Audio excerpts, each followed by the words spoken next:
A Nvidia é hoje a empresa com a maior capitalização de mercado do mundo, e nesse vídeo eu vou explicar que ela não chegou nesse patamar apenas por ser uma boa empresa, mas sim por uma longa história de manipulação de mercado e fraude. Ainda na época da bolha.com, a Nvidia sofreu processos por maquiar relatórios, omitindo despesas, causando um aumento falso dos lucros e margens. Hoje a empresa parece estar fazendo exatamente a mesma coisa, podendo causar uma grande catástrofe nas bolsas mundiais quando ocorreu o movimento inverso, que levou todos os índices a topos históricos. Considerando que todas as GPUs vendidas pela Nvidia são produzidas pela TSMC, no Taiwan, como podemos explicar o aumento exponencial de receitas da Nvidia sem um movimento similar na TSMC ou nas suas despesas? Em mais de uma dúzia de resultados trimestrais, os analistas aumentam as expectativas de margens e receitas cada vez mais para cima, e a Nvidia consegue sempre entregar resultados ainda mais altos do que o esperado. Será que esses números não são apenas maquiados para causar todo esse fervor no mercado? E para piorar a situação, existem bilhões de dólares em recebíveis que aumentam a cada trimestre,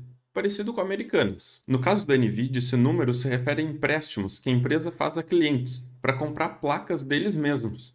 Sim, eles emprestam dinheiro para clientes comprarem as próprias placas da empresa. Um deles é a Super Microcomputer, que além de ainda não ter apresentado o balanço do segundo trimestre, o auditor encarregado dele se demitiu e negou a confecção de um relatório. Por que será?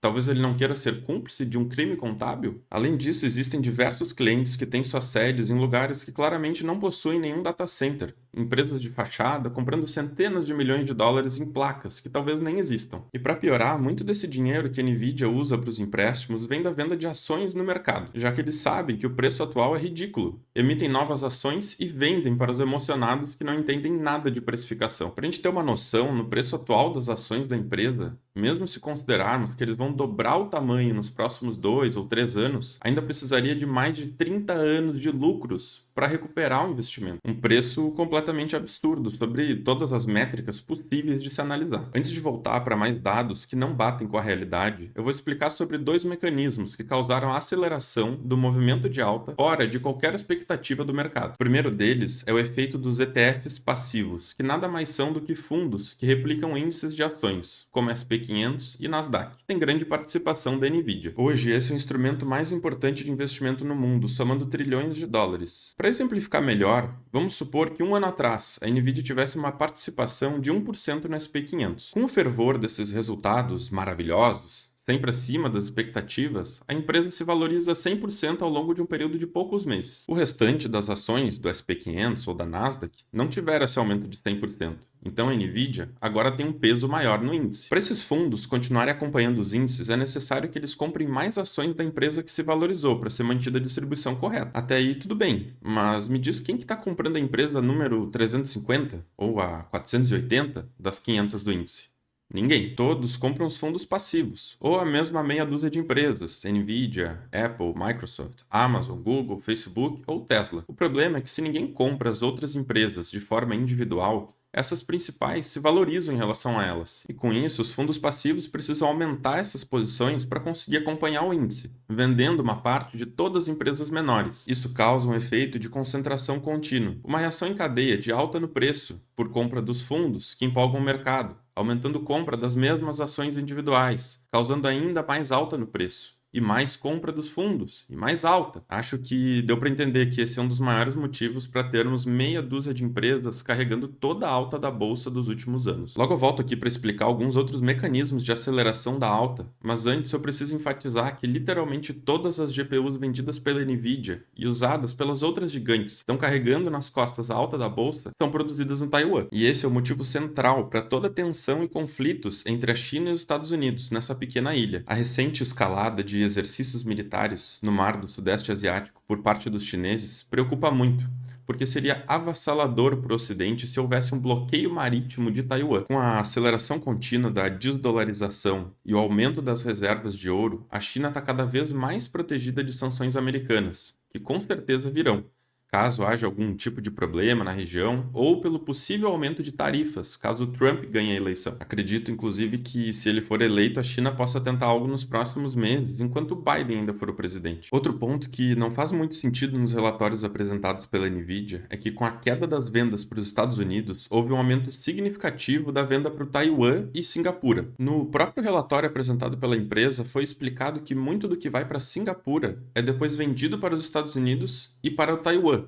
Primeiramente, por que eles enviariam de Taiwan para Singapura para depois vender de volta para o Taiwan? Não faria sentido algum. E para piorar a situação, o Taiwan não tem grandes data centers. Quem que está comprando e usando tanta placa se não existe demanda para isso na ilha? Será que eles estão vendendo as mesmas placas mais de uma vez, causando um aumento das receitas sem um reflexo na despesa da empresa, como fizeram décadas atrás? Foi pontuado também no relatório que existe um mercado cinza dessas placas que são vendidas para Singapura.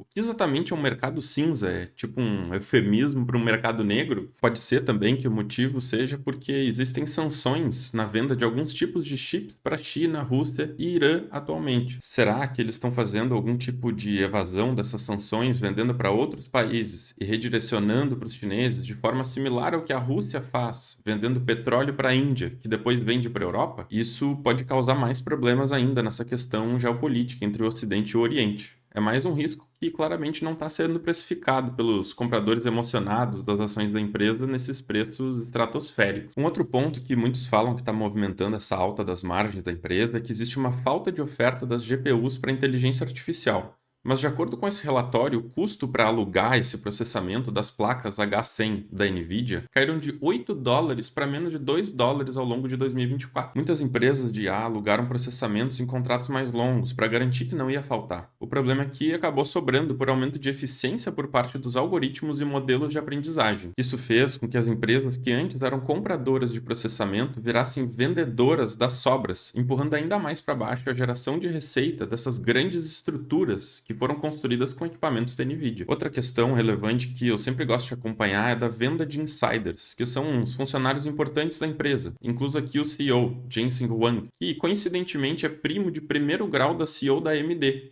Praticamente a única concorrente da Nvidia. A gente consegue ver aqui que nos últimos 12 meses houve apenas um resquício de compras e muitas vendas, se acentuando nos últimos meses em que não vemos nenhuma compra, apenas vendas. Somado ainda ao fato que a empresa está perdendo vários engenheiros sênior, porque eles receberam muito bônus em ações e se tornaram multimilionários, vendendo elas nesses preços malucos e saindo da empresa, porque eles não precisam mais trabalhar. Esse fator de vendas por insiders podemos generalizar para praticamente todas as empresas de tecnologia, nas quais os CEOs estão vendendo muitas ações, como o Jeff Bezos, que inclusive ontem vendeu $3 bilhões de Amazon, Zuckerberg vendendo para financiar a gigante fazenda de bois que comem macadâmias e bebem cerveja, além do maior bunker do mundo. O Musk vendendo para comprar o Twitter e financiar a SpaceX. O Tim Cook, CEO da Apple, também vendendo centenas de milhões de dólares de ações da Apple. Sem contar no Warren Buffett, que vendeu mais da metade da posição em Apple e várias outras ações, chegando ao maior estoque de liquidez da história da Berkshire, passando de 1/3 do patrimônio da empresa. Eles sabem que esses preços não são sustentáveis. Agora, voltando para explicar o segundo mecanismo que facilita a irracionalidade completa do preço, o Gamma Squeeze. Essa questão é um pouco complexa, daria para fazer um vídeo independente, mas eu vou simplificar. Hoje em dia, o mercado é movido majoritariamente por derivativos, como opções e contratos de swap.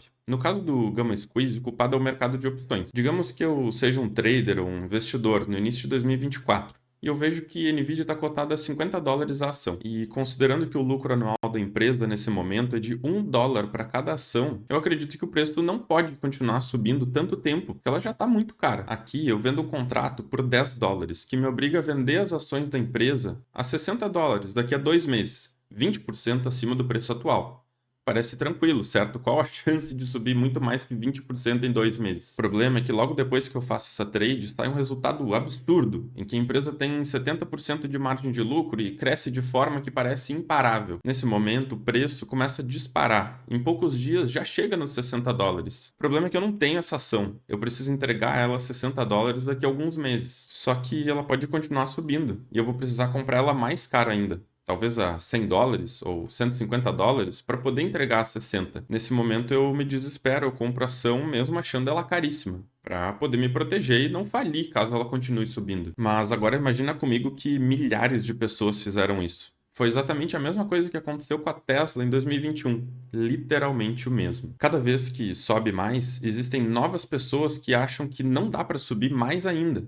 Começa a apostar que vai cair. Só que continuam saindo resultados absurdos, com cada vez mais crescimento, mais margem de lucro e subindo mais, gerando uma reação em cadeia de aumento, que gera mais aumento por si só. Somando esse mecanismo com um dos fundos passivos que comentei antes, que agora, porque o preço subiu, precisam comprar mais ações para compor essa cesta proporcional ao índice, nós vemos exatamente esse tipo de reação em cadeia que, quanto mais aumenta, mais aumenta. O problema é que essa alavancagem maluca, que faz essa reação em cadeia para cima, acontece exatamente da mesma forma para baixo, só que muito mais rápido, porque o medo é um motivador muito maior do que a ganância. Até por isso existe aquele ditado de que o mercado sobe de escada e desce de elevador. Se está gostando desse vídeo aqui, dos meus conteúdos, não esquece de se inscrever e ativar o sininho. Mas somando o fator geopolítico do Taiwan e os indícios de manipulação de balanços e relatórios, mais a relação com a Supermicro, que claramente está praticando fraude com atraso de mais de 3 meses na entrega dos dados do segundo trimestre, e os mecanismos de alavancagem que fizeram o valor de mercado da empresa chegar nesse absurdo, que hoje é equivalente a 18 meses de PIB do Brasil inteiro. Precisamos entender que, mesmo que eles sejam o melhor do mundo na produção de GPUs e que a IA realmente seja revolucionária, a hora de investir nisso já passou. A gente precisa encontrar uma outra forma de ganhar dinheiro com a expansão da alta tecnologia. E aqui entra o antigo ditado que diz que na corrida do ouro, quem mais ganha dinheiro é quem vende pá. Nesse caso aqui, a pá é a prata, que é o melhor condutor elétrico de todos, ganhando inclusive do ouro. Além dela ser o pino central do sistema econômico, é insubstituível para a produção de toda a tecnologia do futuro, como GPUs, painéis solares, baterias, armamento, e está em déficit estrutural há anos. Logo, as maiores empresas do mundo vão se desesperar e causar uma corrida pelo metal. Tese essa que explico no vídeo que está aí na tela. Clica e aproveita para entender e investir antes que essas empresas comprem tudo e fique de fora da maior alta da história. Os links estão aqui na descrição.